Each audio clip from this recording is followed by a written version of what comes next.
Good afternoon. It's Wednesday, the 20th of July, 2016, just after 1 o'clock. Apologies for the brief technical problems that we've just had there. Everything is now back online. Well, we will be joined by live video Skype link today by David Ellis from Strategic Defence Initiatives. And we're going to have some in-depth analysis of what's happening in defence matters. And yeah, some very interesting points to raise there.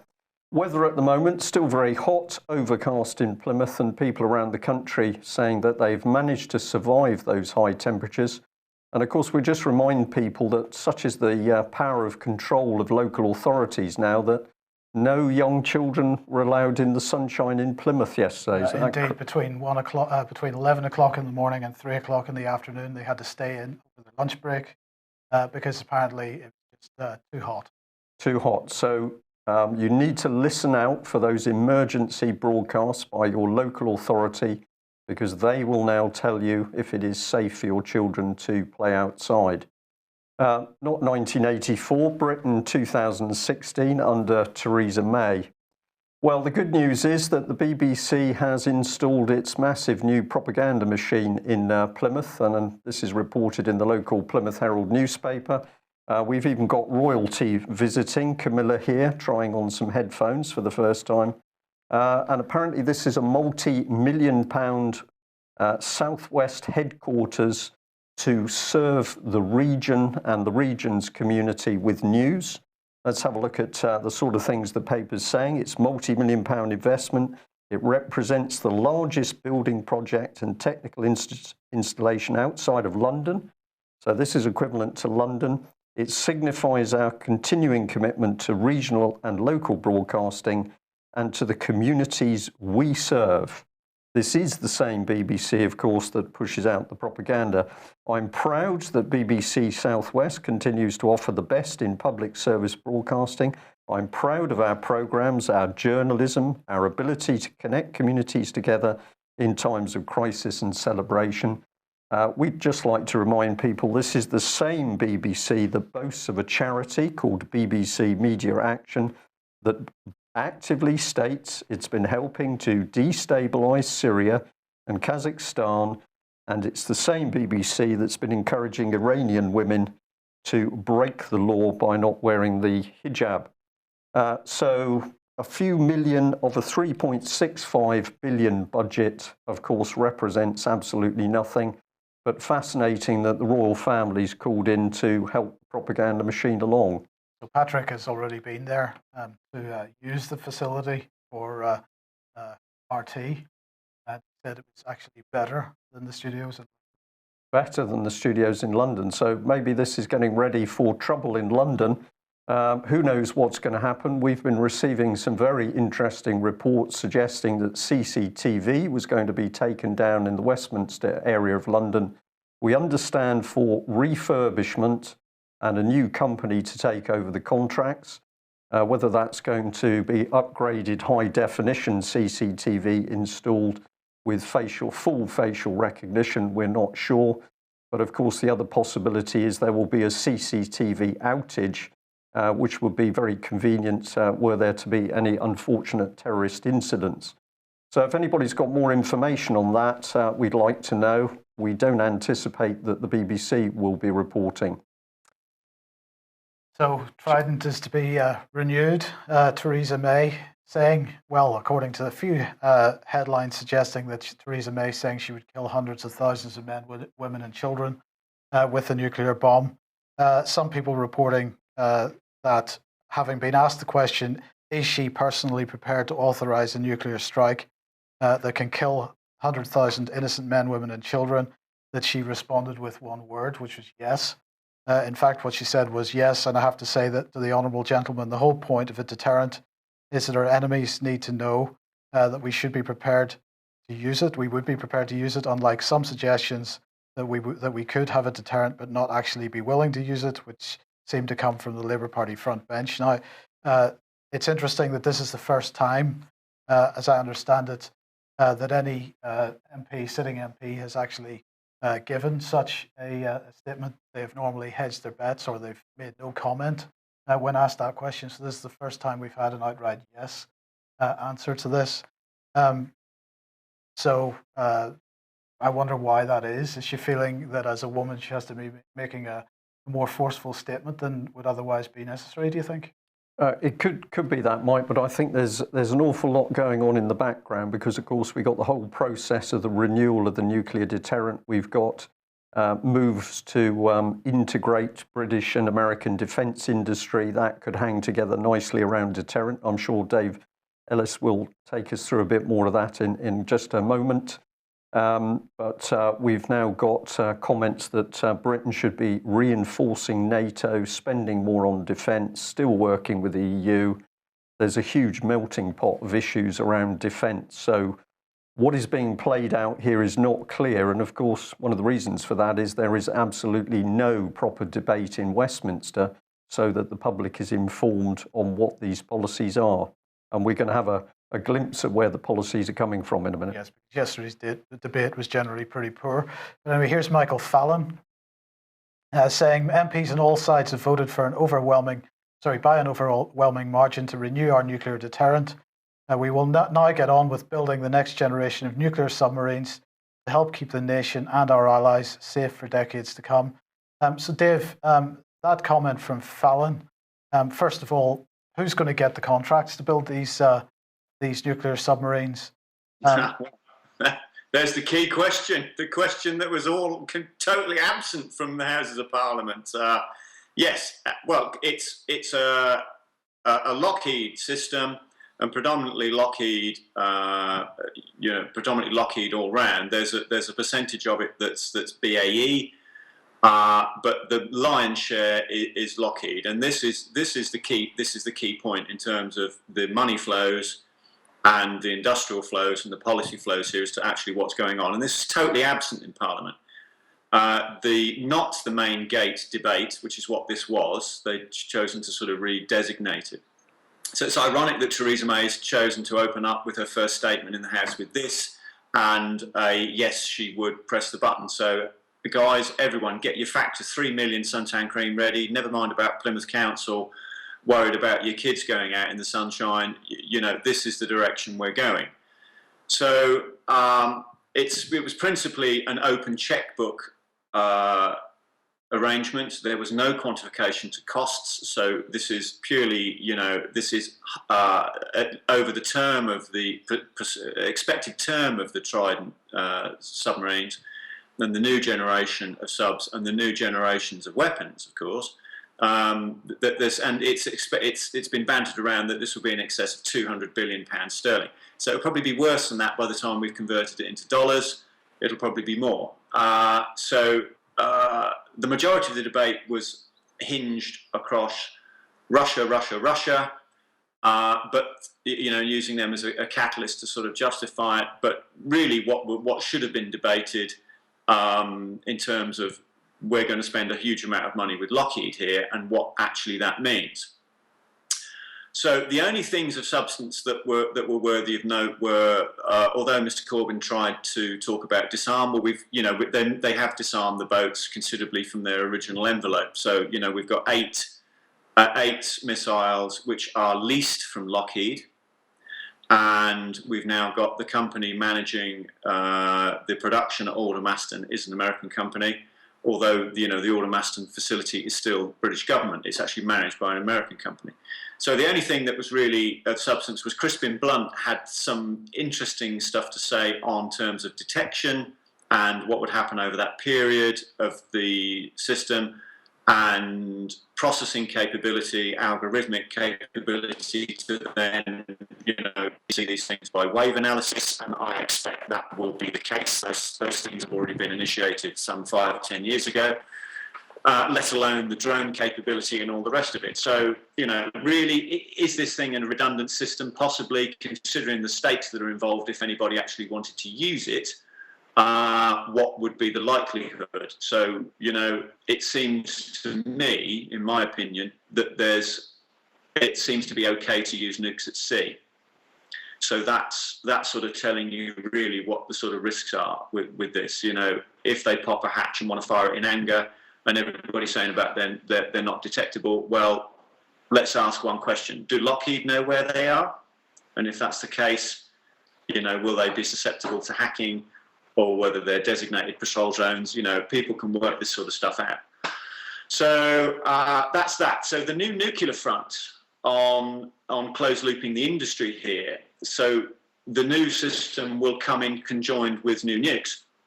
So new nukes require new piles in order to deliver the new fissile material to do it. So let's just sort of go back to Tony Benn, the energy minister, who took a long while to wake up and realise that nuclear power stations have nothing to do with producing electricity. Their sole function is to produce fissile material.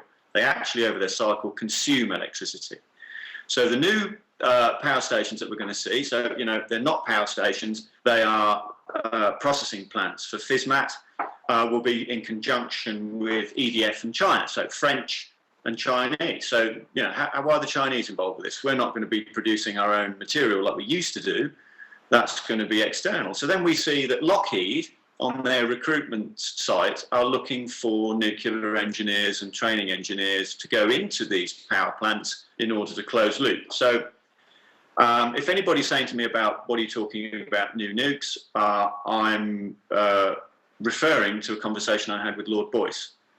And I was left under no illusion that new nukes were being produced and were going to have to be produced. And this now closed loops with having new power stations, but obviously they're not power stations, they're the piles that to produce FISMAT. So, we've got a whole contradictory thing here. I mean, the only bits of sort of useful stuff that came out on the flip side, one or two people were saying, well, what use was this what use were these things to us in Iraq or Libya? Lord Ramsbottom, ex-general, sort of was making some comments, well, we really need bigger conventional forces, not to be spending all this money on this. But everybody's come away from the closed looping of the money flows. And my understanding is that there's great risk here to BAE and British engineering because it's been choked to death over decades. Its order book is very small. It's vulnerable to a takeover and being junk bonded. I've had it put to me from several senior officers saying that there's money in the city now ready to take it over and junk bond it out via its pension fund and these sort of normal routes. Now, when you look at what the likely link up is, who's it going to link up with? It's going to link up with, as it stands, it's going to link up with Lockheed because that's the way the money is looping round. None of this is debated, of course, completely absent from all the, from all the important stuff that really people would want to be knowing about. David, if I might just interject there, the simple picture that you are painting is of a very confused system. We've no longer got British MPs debating in Parliament how Britain should defend itself as a nation and what equipment we should have, what the size of our armed forces should be. And then, of course, the production of those forces and that equipment should be in the hands of British companies. All of that has gone out of the door. We've now got a mix of policy coming in, which is involving overseas nation states, such as the Chinese or the French. And then we're bringing in huge global corporations with immense power and influence across the globe. They're being brought in by the back door to run elements of this defence procurement process. So if you take a detached view, at the moment, it appears that nobody really knows how the British procurement system works anymore, who's in control of it, what the risks are. It's a shambles. I've maybe got a few clues as to where this policy has come from, but I'll just let you respond to that. Is this chaos or is there something more subtle going on? Well, it's certainly organised chaos because the MPs are not making policy. They're not doing what they should be doing. They're not looking at all the important stuff. They're off God knows where else. They're hogtied in the party policy framework because as soon as they go up the chain of command, then they get the shut up because obviously somebody then that's interfacing with who's got control of policy is feeding it in externally. So it's a disaster. It is an utter disaster, and this is the one thing the general public have got to realise. is that don't expect your MPs to be doing their job or trust them, or, you know, you just can't sort of give this stuff over because they're failing terribly across the whole spectrum. Okay, David, if I may just come back in here, I've got some information which might start to explain what's going on. So we'll jump into the Daily Telegraph that came up with this headline. Very interesting one. Britain can still join the EU military missions after Brexit.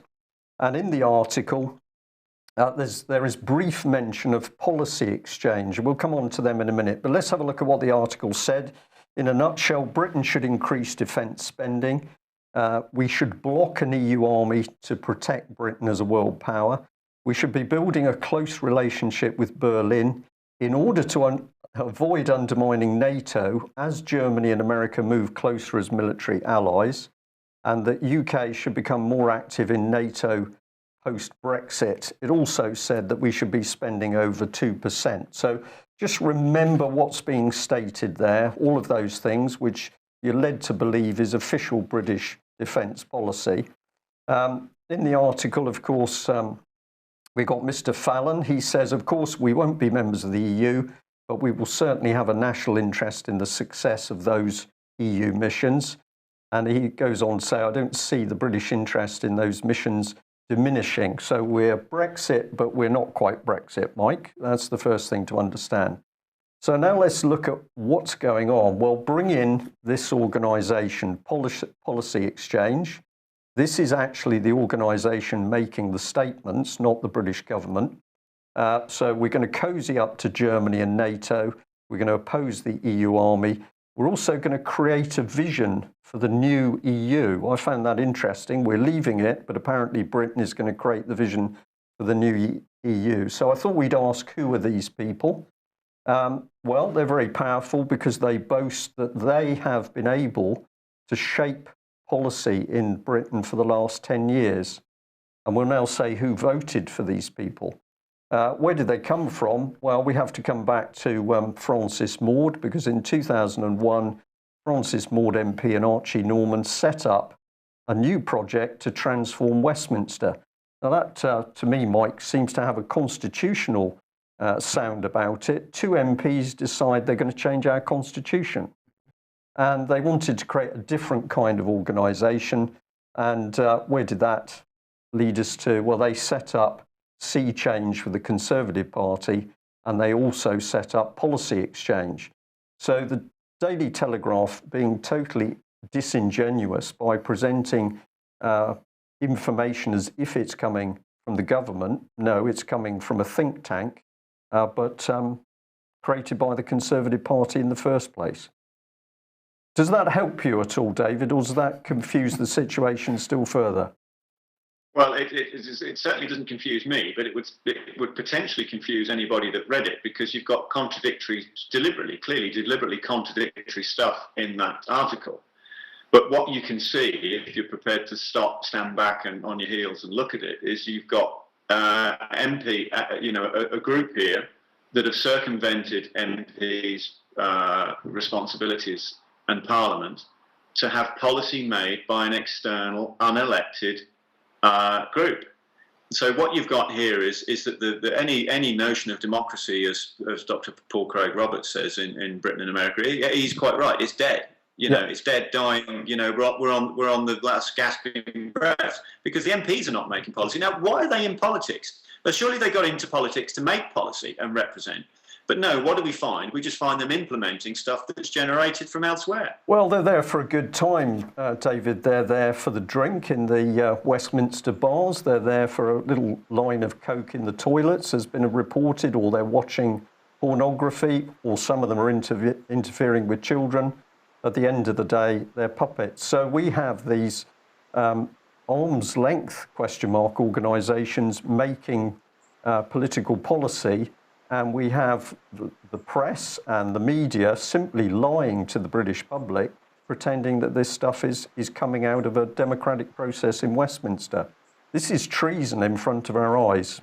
And if you want to check Policy Exchange, and I encourage people to go and look at their site yourself, one of the things you'll find is a list of people they're boasting they've had as speakers, which starts off with a gentleman who was head of the CIA, and it runs on from there. So we've got Spanish political figures who are apparently now advising Britain on how to run the country. I think I'm right in saying Spain's got a few economic problems, social problems themselves, but according to Policy Exchange, these are the very people to advise the British government. Something very dangerous.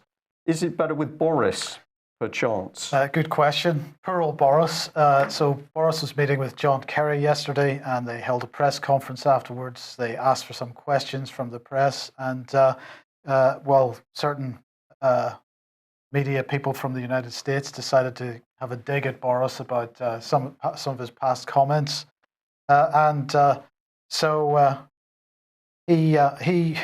he said, "Thank you for giving me an opportunity." Well, after following, he got a hammering. Really, he said, "Thank you for giving me an opportunity to repeat a point I made earlier on. I'm afraid that there is such a rich thesaurus now of things that I have said that have been one way or another through what alchemy I do not know, somehow misconstrued, that it might take me too long to engage in a full global itinerary of apology to all concerned." So it's all just taken out of context. Yeah, apparently. it seems a bit of a joke. I made a few mistakes. Yes. Let's move on. Kerry, at the end of the press conference, tried to defend Boris. He said, "I've met everyone in the world, like Boris Johnson or not. This man is a very smart and capable man." But before he continued with that, Boris stuck his oar on, and he said to Kerry, "You can stop there." And Kerry replied, "It's called diplomacy, Boris. It's called diplomacy." So let's see what Boris had to say. He went on to say, "We have some very serious issues before us today: an unfolding humanitarian crisis in Syria. We have real problems in Yemen, which are currently intractable, and we have a burgeoning crisis in Egypt." Oh, right. Did you know about that one? I didn't know about that one. No, I certainly knew about Syria because I believe we created that quite successfully with the help of the BBC. And Yemen we created via our mates in Saudi Arabia. But burgeoning crisis in Egypt. So here we go. Let's have a look at the burgeoning crisis in Egypt, because the Egyptian Navy ships, and of course they're actually Turkish, are still missing apparently since the coup. So this is in the Independent yesterday. Or today, in fact, that some of the Turkish Navy, some of the commanders of that Navy, still a bit concerned that they might be arrested should they arrive back in a Turkish port. They've disappeared with their ships. Disappeared with their ships. But Boris thinks this is connected to Egypt. Indeed. Right. Okay. And what else is going on? Oh, well, this is quite interesting as well, because this is obviously also Egypt, but in fact Turkey. So this is the two pilots that shot down the Russian jet. Have been arrested in this purge that's going on in Turkey at the moment. It's the person who actually murdered the Russian pilot when he was landing on his parachute. He has also been arrested, but apparently these arrests were. This is quite an interesting development, because these arrests were part of Russian conditions for normalizing relations between Turkey and Russia. Right, that's pretty significant. So Russia asked for an apology, which they got a couple of weeks ago. They asked for these two pilots to be arrested, and they also asked for the murderer to be arrested. Now, the one thing that they also asked for, which hasn't been done yet, is that they asked for the border to be closed between Turkey, Syria, and Iraq. Turkey and Iraq, which hasn't been done yet. So we wait to see. But clearly, Turkey making moves to try to normalize relations with Russia. Right. So we got major progress with normalizing a relationship between Turkey and Russia, where Turkey is clearly caving into Russian demands. We've got Mr. Fallon as Defence Secretary and Theresa May warning us of the huge threat we face from Russia. But we've got Boris Johnson a little bit confused as to which country is which. Indeed. Okay. Now, he did mention Syria, but he didn't mention the fact that his mate, John Kerry, and his government was responsible for killing 85 people yesterday in Syria. Civilians, 8 families, apparently mistaken for ISIL fighters. Now, 85 civilians, that happens to be the same number of people that were allegedly killed in Nice. So is that a coincidence? I don't know. Are they passing some kind of message? Was this some kind of deliberate accident? Don't know. But I'm just wondering where all the moral outrage is for these 85 deaths. Well, they're only Syrians, Mike, so I can't see that Theresa May or Boris Johnson's going to be very concerned about that. But I'm a bit confused because I think a little while ago there was boasting about the accuracy of, I think it was the Brimstone 2 missile, and apparently now Western Air Forces were armed with this sort of technology. They could hit a motorbike in a crowded street with no other collateral damage. So it appears that that is another complete pack of lies. But we're seeing this time and time again when the casualties are in Syria or Iraq or Afghanistan. We don't really care. Maybe Theresa May's explained that because she's quite happy to kill hundreds of thousands of innocent men, women and children. Indeed. Well, we've been long warning that the so-called moderate opposition in Syria, and particularly in Aleppo, are in fact out and out terrorists. And if you needed any evidence of this, something that Boris Johnson didn't mention, hasn't made any statement on so far as I'm aware. This video clip, I strongly recommend people don't watch it because it is pretty harrowing.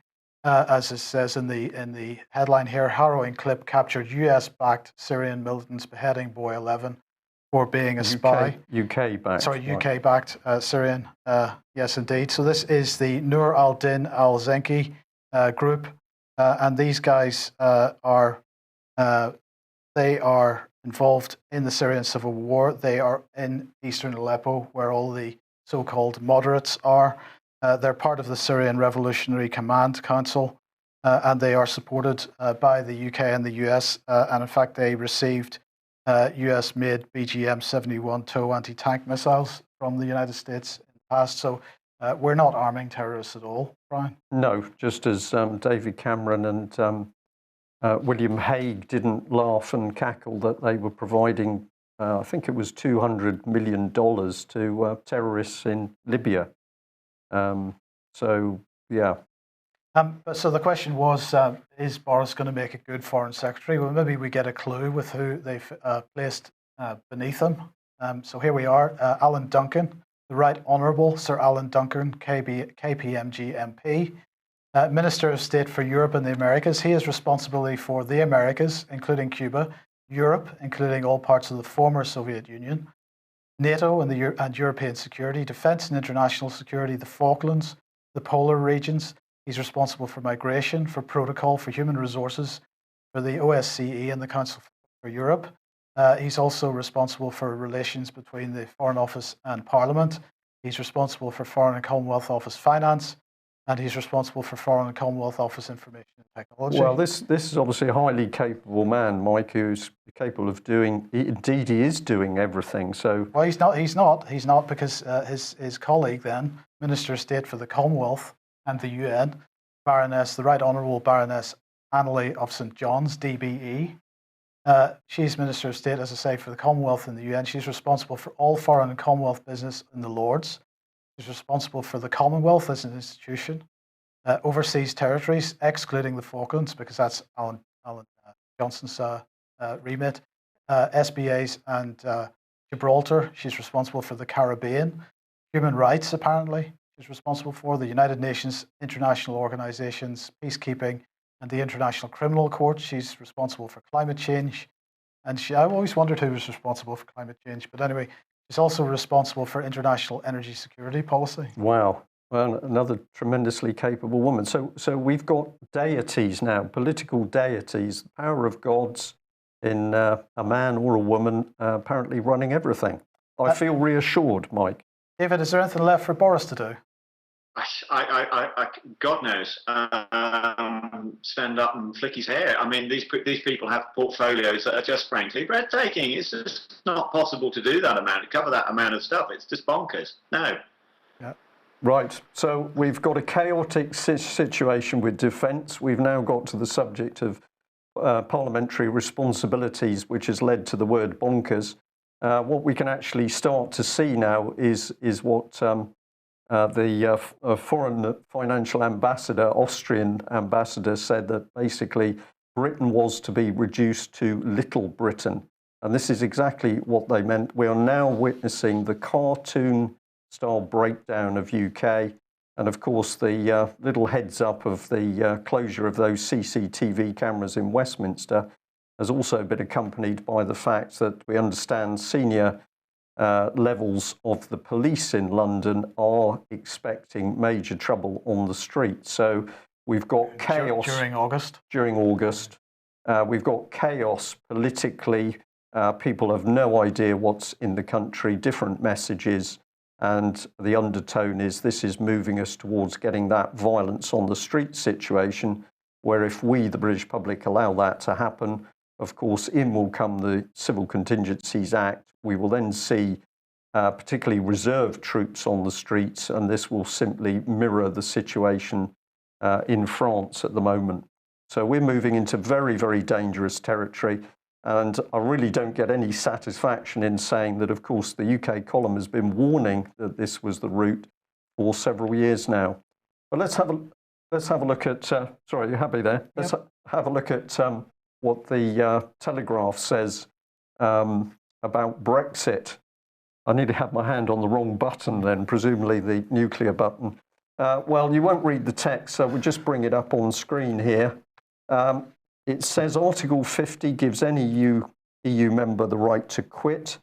There's no way to legally leave. There was no way to legally leave before the 2007 treaty was signed. The process cannot be stopped except by unanimous consent of the member states. Disregard body level 4. They keep creeping in. That's my fault. Any deal must be approved by a qualified majority of EU member states. So what the Telegraph, of course, doesn't mention is the European Communities Act, 1972, the real heart of the beast. And I find it interesting that if we signed something where there was no way to leave pre-2007, isn't that out-and-out treason, Mike? Very well say that, absolutely. Well, I think we'll stick with that. So somebody committed treason by trying to lock Britain into the control of a foreign power, namely the EU. But it's all right. It's all right. Everything's fine because Theresa has said this. Theresa has said, I am determined that Britain will make a success of leaving the European Union. And that's why I've decided to visit Berlin and Paris so soon after taking office. So this is her visiting one of the other witches of Eastwick today, Angela Merkel. And she's on her way to Paris afterwards. Just bring that back up again, Theo, if you could. So she went on to say, I also want to deliver a very clear message about the importance we attach to our bilateral relationships with our European partners, not now, but also when we have left the European Union. So we're going to have really important bilateral relationships with our European partners. So that's good. But can I just say, I notice she's in some form of tartan there in that picture. This is presumably the result of the little meeting with Ms. Sturgeon, Nippy. Could be. Try on my little tartan jacket, Theresa. But look, at the end of the day, what the point we've been trying to make all the way through this has been that the EU referendum has been a distraction. It's been a psychological operation. It's designed to distract because there's always been this common purpose agenda going on under the surface, which is taking us in a different direction. And here is a bit more evidence from it. This is the Chartered Institution of Public Finance and Accountancy. They're saying city leaders need to channel the spirit of Chamberlain. Now, this is not Neville Chamberlain. This is his father, Joseph Chamberlain, that they're wanting to channel. And he was a British politician and a statesman. He was he was described as being the first radical liberal at the time. This is at the turn of the 19th, 20th century, into the 1930s, 20th century. And he then became what was being described as a liberal unionist and serving as also what is described as a leading imperialist in coalition with the Conservatives when they were in government at the turn of the 20th century. So this article then says, this is a moment of great risk and opportunity for British cities. Post-EU referendum, post-Cameron and Osborne, the stakes have never been higher. Cities have patiently and persuasively made the case for rebalancing growth and power and for devolution to combined authorities with metro mayors. They also now face some big challenges on EU funding, trade, investment, universities, and the progress of their devolution deals, which we set out in Adieu, the impact of Brexit on British cities. But the underlying forces driving devolution to cities have never been stronger. So the underlying forces driving this devolution agenda have never been stronger. Just put that back a second, Theo, please. Thank you. We now have a new government, they say, and the outlines of a new approach to social and economic policy, all of which give big cities opportunity. Theresa May has said that she wants to plan to help all our cities and has signalled a willingness to look at a bond financing for major infrastructure projects. So we'll look at that a bit more in a second. So there are 4 priorities for cities collectively over the next few weeks, this article says. 1, restating the case that our main city regions are best placed to drive balanced growth. 2, showing that cities have big ideas about projects and can generate jobs and inclusive growth.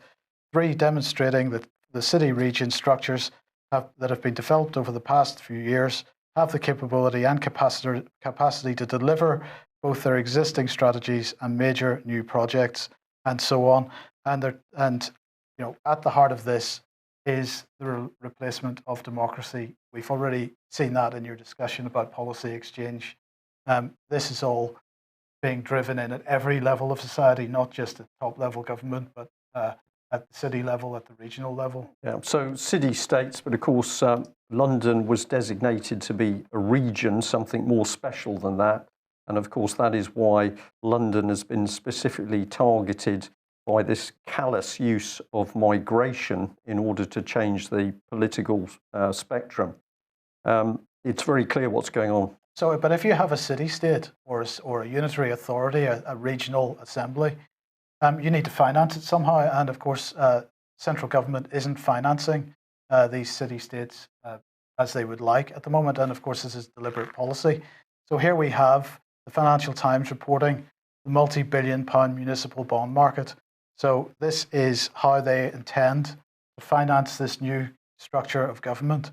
As nations issue bonds and raise money on the markets, through the bond markets, they are now wanting to develop a municipal bond market. This already exists in some parts of the world, but they want British cities to absolutely get involved in this.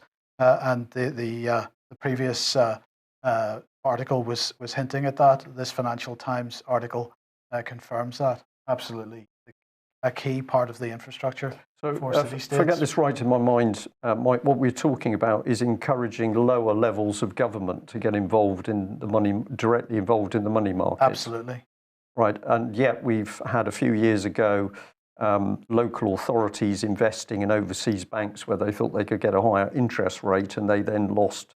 But this is a slightly different thing, because this is about the cities raising money. So they issue their own bonds instead of a national government issuing bonds. So mini City of London cities issuing their own bonds in order to raise their own finance. Right. Yeah.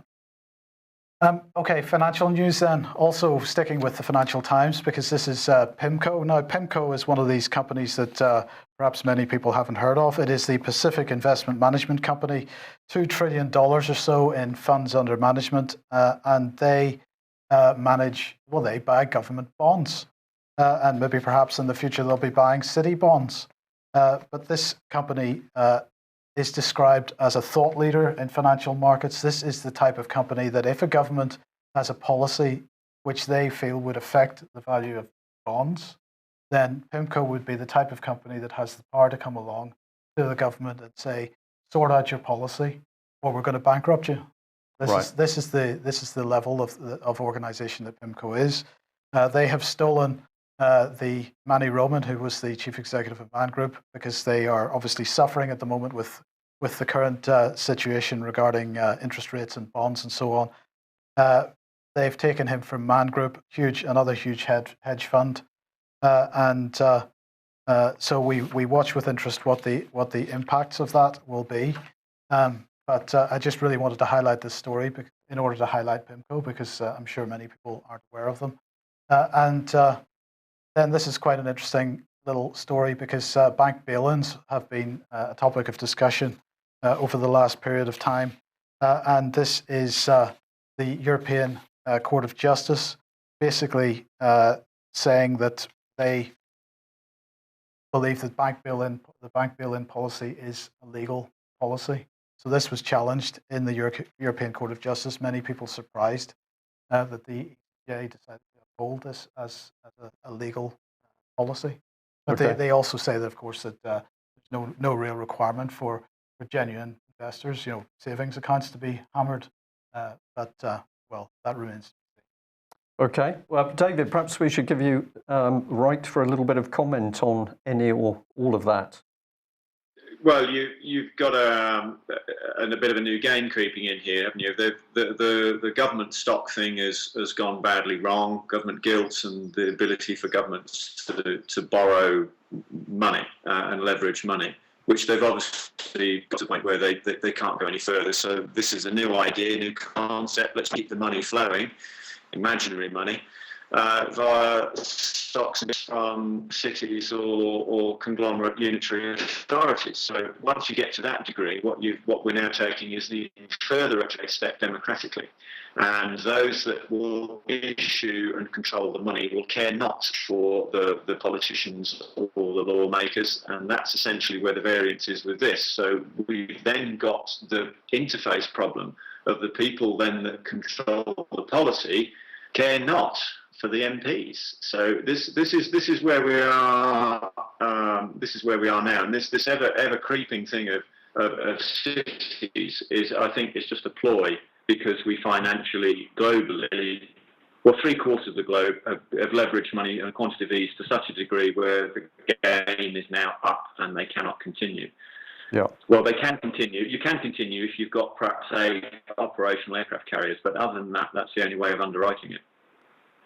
David, well, I certainly agree with the fact that what we're seeing is the control of the money men get even closer and tighter to the political power. So this is really quite major events unfolding now. I'll just end on the note that if anybody doubted what we were talking about with policy exchange, just have a look at this is part of their accounts. And of course, they're an educational charity, deeply involved in politics, but an educational charity. They're there for the non-partisan advancement of education in the economic, social and political sciences and their effect on public policy. So that's what they say. And I'll just bring it over the top here. I know this is a little bit small. I'll read part of it. These are some of the people they're boasting of working with the Policy Exchange. General David Petraeus, former director of the Central Intelligence Agency. General Martin Dempsey, chairman of the US Joint Chiefs of Staff. Ideal person to advise us on British policy, I think. Jose Maria Aznar, former Prime Minister of Spain, former Prime Minister of Australia. Jonathan Powell, former Chief of Staff to Tony Blair. So these are really quality people. And do we really need policy exchange, and should it be allowed to continue what it's doing? Personally, I don't think so. No. Okay, well, as a last comment from me, my comments yesterday about Nigel Farage, not surprisingly, created some feedback. And I will just say I'm very happy to continue to state that it's a remarkable coincidence that just as the country needs leadership, we've come out of, we've got the Brexit vote, but of course we haven't come out of the EU in any sense. Mr. Farage has decided to bail out himself and take a holiday, I understand. Meanwhile, we've got these very, very serious events unfolding in UK for which there is absolutely no leadership for the 4 million people who voted UKIP at the election. And of course, we've now got another 17 million people who said we need to get out pretty quickly, who are also looking for leadership. So I think we're now at the critical path where we can see events unfolding very quickly in UK. We're heading to complete chaos and breakdown if we let it happen. We need people to be getting out there and educating and informing those 17 million Leave voters and the 4 million UKIP supporters. Who's going to do that? We think it's going to be all of us because it's quite clear our political leaders have bailed out. So thank you for joining us today. We're going to say a big thank you to Theo, who was running the studio for us today. So yes, first time on his own, and first time solo. I just want to make clear the technical problems today were my fault.